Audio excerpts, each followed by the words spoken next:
এ বিশ্বকে এ শিশুর বাসযোগ্য করে যাব আমি, নবজাতকের কাছেই এমন দৃঢ় অঙ্গীকার।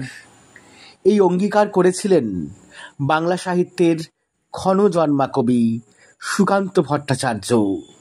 কবি সুকান্ত, জন্ম 1926 সাল। মাত্র 16 বছর তিনি জীবিত ছিলেন। তার নানা কবিতার মধ্যেই আমরা বিভিন্ন রসের ছোঁয়া পাই। যেমন লিখেছেন, রানার ছুটেছে তাই, ঝুমঝুম ঘণ্টা বাজছে রাতেই, রানার চলেছে রানার চিঠি আর সংবাদেই।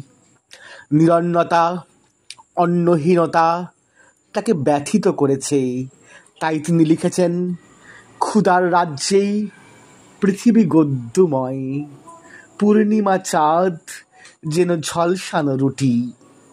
আপাদমস্তক কমিউনিস্ট মানসিকতার এই কবি। অত্যাচার অবিচারের বিরুদ্ধে তার শানিত কলম বারবার প্রতিবাদী হয়ে উঠেছে। মার্ক্সীয় চিন্তায় বিশ্বাস করলেও কবি সুকান্ত গভীরভাবে আস্থা রেখেছিলেন স্বামী বিবেকানন্দের প্রতি। এই সময় নানা সাময়িক পত্র প্রকাশিত হতো।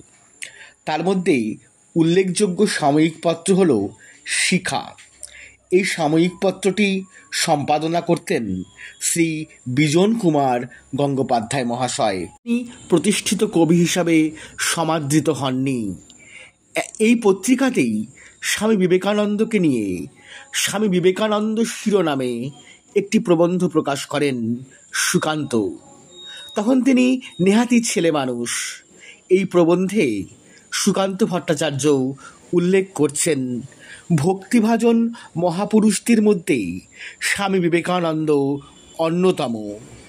তিনি প্রত্যক্ষভাবে যা করেছেন, পরোক্ষভাবে তার থেকে অনেক বেশি করেছেন। তার জ্বলন্ত বাণীসমূহ নিষ্ফল হবার নয়, বাঙালিদের তা কর্মজীবনে একান্ত প্রয়োজন। তিনি স্বদেশ হিতৈষী পুরুষ। এইভাবেই প্রশংসায় ভরিয়ে দিয়েছেন স্বামীজিকে সুকান্ত ভট্টাচার্য।